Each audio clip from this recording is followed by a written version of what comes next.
नमस्कार। तो आज हम बात करेंगे अमरनाथ यात्रा के बारे में, जिसकी तारीखों का ऐलान हो चुका है। अमरनाथ यात्रा 2025 की यात्रा 3 जुलाई से शुरू होकर 9 जुलाई को रक्षाबंधन के इस पवित्र दिन पर समाप्त होगी।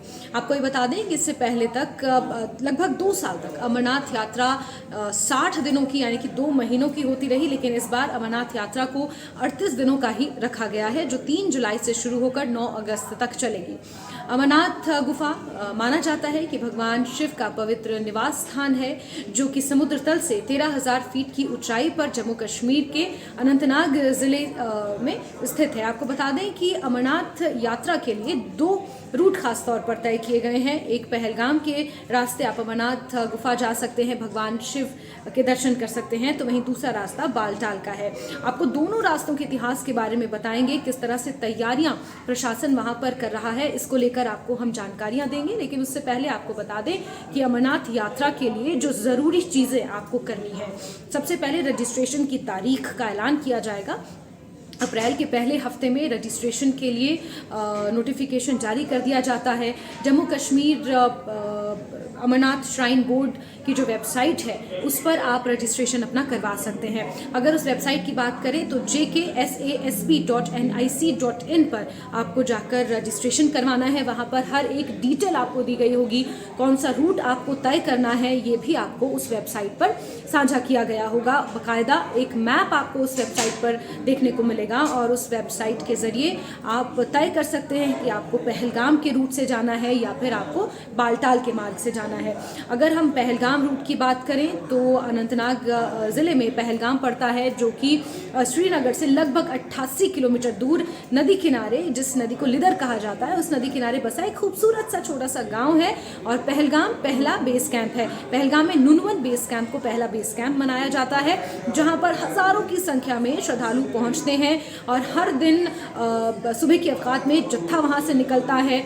वहां से आप गाड़ियां ले सकते हैं, टैक्सीज ले सकते हैं, जीप ले सकते हैं और उसके बाद आगे का रास्ता किस तरह से आपको तय करना है ये भी आपको बताएंगे। लेकिन सबसे पहले रजिस्ट्रेशन आपका ज़रूरी है, जिसके लिए आपका आधार कार्ड आपको चाहिए, आपको एक बाकायदा मेडिकल सर्टिफिकेट चाहिए होता है। और आपको बता दें कि सरकारी अस्पतालों में अमरनाथ यात्रा के लिए ख़ास तौर पर प्रावधान किए जाते हैं कि अगर आपको अमरनाथ यात्रा जाना है तो कौन कौन से टेस्ट्स आपको करवाने हैं। वो टेस्ट करवाने के बाद आपको फिटनेस सर्टिफिकेट मिलता है। उस फिटनेस सर्टिफिकेट को आपको अपने साथ रखना है, उसकी फिजिकल कॉपी भी आपको अपने साथ रखनी होती है। यहाँ तक कि उसकी जो स्कैन कॉपी है वो आपको जब आप रजिस्ट्रेशन करवाएंगे उस दौरान भी आपको अटैच करनी होती है। आपको अपना आधार कार्ड अपने साथ रखना होता है। आपको एक RFID कार्ड भी दिया जाता है जब आप बेस कैंप पहुंचते हैं, क्योंकि जिस तरह से आपदा अमरनाथ गुफा के दौरान आई थी, अमरनाथ यात्रा के दौरान जिस तरह से आपदा आई थी, कई श्रद्धालुओं की उसमें मौत हो गई, तो उसके बाद से रेडियो फ्रीक्वेंसी आइडेंटिटी कार्ड यानी कि RFID कार्ड्स आपको प्रोवाइड किए जाते हैं जब आप बेस कैंप पहुँचते हैं। आपको श्रीनगर पहुँचना है और जम्मू पहुँचना है। जम्मू और श्रीनगर दोनों ही जगह से आपके लिए व्यवस्थाएँ होती हैं, प्रशासन द्वारा गाड़ियों का इंतज़ाम किया गया होता है जो आपको बेस कैंप तक चाहते हैं।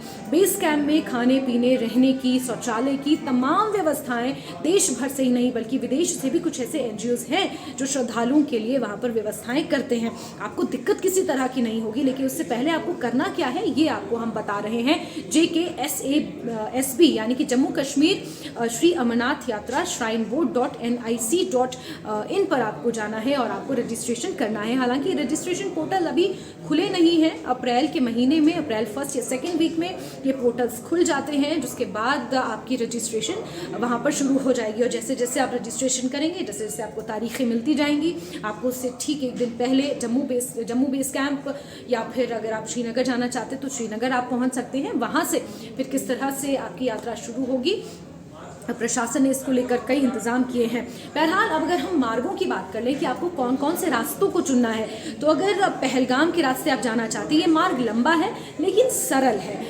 यहाँ पर आपको जाने में थोड़ा ज़्यादा टाइम लग सकता है, 12 से 13 घंटे यानी कि पूरा दिन आपको लग जाएगा। लेकिन अगर आप बालटाल के रास्ते जाते हैं जो 14 किलोमीटर का है, रास्ता थोड़ा छोटा है लेकिन पथरीला है, कंटीला है, छोटी सी पगडंडी नुमा ये रास्ता है। हालांकि अभी जिस तरह से श्राइन बोर्ड ने व्यवस्थाएं की हैं, रास्तों को सुचारू कर दिया गया है। रेलिंग्स हर जगह पर हैं, आपको पिट्ठू वाले, पोनी वाले, घोड़े वाले, आपको पानी की बोतल हो या फिर जो मूलभूत सुविधाएं हैं वहाँ पर आपको ज़रूर मिलेंगी। लेकिन बालटाल वाला जो मार्ग है वो थोड़ा सा कठिन है। अगर आप बुजुर्ग हैं, घुटनों में दर्द है, तो आप इस रास्ते को अवॉइड कर सकते हैं। लेकिन अगर आप पहलगाम के मार्ग से जाना चाहें तो नुनवन बेस कैंप पहला बेस कैंप है। उसके बाद जब आप आगे बढ़ेंगे तो जीप के माध्यम से आपको चंदनवाड़ी तक पहुंचाया जाएगा। चंदनवाड़ी से आपको थोड़ी यात्रा करनी होगी, जो लगभग 40 किलोमीटर के आसपास का मार्ग है, और फिर आप भगवान शिव के दर्शन कर सकते हैं। ये एक प्राकृतिक शिवलिंग है जो कहीं ना कहीं अपनी एक अनूठी पहचान रखता है, और ये माना जाता है कि भगवान शिव ने इस गुफा में पहुंचकर माँ पार्वती को उस अमृतत्व की कथा सुनाई थी, यानी कि उस अमर और मोक्ष की प्राप्ति की कथा भगवान शिव ने यहाँ पर सुनाई थी। हालांकि ये तो सिर्फ कहानियाँ हैं और अमरनाथ गुफा से जुड़ी हुई कई कहानियाँ हैं, लेकिन जिस तरह से ये एक तीर्थ यात्रा है, ये हमें ये दिखाती है कि जब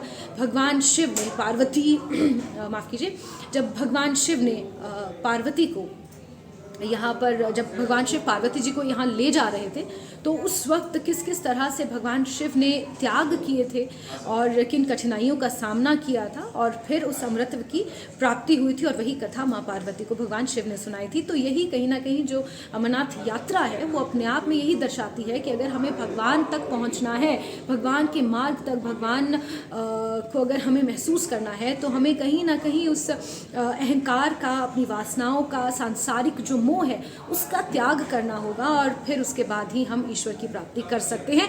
ये यात्रा का कहीं ना कहीं एक संदेश है। अब आपको यात्रा के रूट्स के बारे में जानकारी देते हैं, इसके इतिहास के बारे में बता देते हैं। पहला जो मार्ग है, जो पारंपरिक मार्ग माना जाता है पहलगाम का, जहाँ नुनवन बेस कैंप पहला मार्ग है। श्रीनगर से पहलगाम लगभग 88 किलोमीटर का ये सफ़र है जो आपको तय करना होगा। पहलगाम मार्ग का इतिहास ये कहता है कि अमरनाथ गुफा में जाते वक्त भगवान शिव ने जब माँ पार्वती को वो कथा सुनानी थी, तो उससे पहले सबसे पहला जो पड़ाव आया था वो था पहलगाम, जहाँ पर भगवान ने अपने सबसे प्रिय भक्त नंदी का त्याग किया था। उसके बाद दूसरा आता है चंदनवाड़ी, जहाँ तक जाने के लिए, पहलगाम से चंदनवाड़ी तक जाने के लिए आपको गाड़ियों का सहारा लेना पड़ता है, क्योंकि पक्की सड़क है। तो आप टैक्सीज़ का या जिप्सीज़ का या जीप का या छोटे टेम्पो ट्रैवलर्स का आप सहारा ले सकते हैं। अगर आप अकेले जा रहे हैं तो आपको बहुत सारे साथी रास्ते में मिल जाएंगे, और अगर आप एक झुंड में जा रहे हैं, ग्रुप में जा रहे हैं, तो भी आपको इस यात्रा का आनंद आएगा। तो हम बात करते हैं चंदनवाड़ी के बारे में, जहाँ भगवान शिव ने अपने शरीर पर लगी विभूत यानी कि अपने चंदन का त्याग किया था, इसीलिए इस स्थान को चंदनवाड़ी कहा जाता है। फिर अगला स्थान आता है, अगला पड़ाव आता है शेषनाग, जहाँ भगवान ने अपने नाग का त्याग किया था। शेषनाग जो भगवान शिव के ऊपर लिपटा रहता था, उसका त्याग किया था, इसलिए इसे शेषनाग कहा जाता है। फिर अगला चौथा पड़ाव आता है पंचतारिणी। पंचतारिणी में भगवान शिव ने पंच तत्वों का त्याग किया था, जिसमें पृथ्वी, जल, अग्नि, वायु, आकाश, ये वो पंच तत्व थे, यानी कि सांसारिक मोह का भगवान ने एक तरह से त्याग किया था। और उसके बाद सीधे भगवान अमरनाथ की गुफा आती है, जहाँ पर आप भगवान शिवलिंग के दर्शन कर सकते हैं, उनका आशीर्वाद प्राप्त कर सकते हैं। और साथ ही साथ अगर दूसरे मार्ग बालटाल की बात की जाए, तो बालटाल का मार्ग थोड़ा छोटा है, जैसे कि मैंने पहले भी बताया, थोड़ा कंटीला है, ऊबड़ खाबड़ थोड़े से रास्ते हैं, चलने में थोड़ी सी कठिनाइयाँ हो सकती हैं। अगर आप बुजुर्ग हैं तो मैं ये रिकमेंड करूँगी कि आप थोड़ा सा उस रास्ते को अवॉइड करें। ये मैं दावे के साथ कह सकती हूँ, क्योंकि मैं खुद अमरनाथ यात्रा 2 बार कवर कर चुकी हूँ, और इसलिए मैं जानती हूँ कि बालटाल का मार्ग थोड़ा सा कठिन है।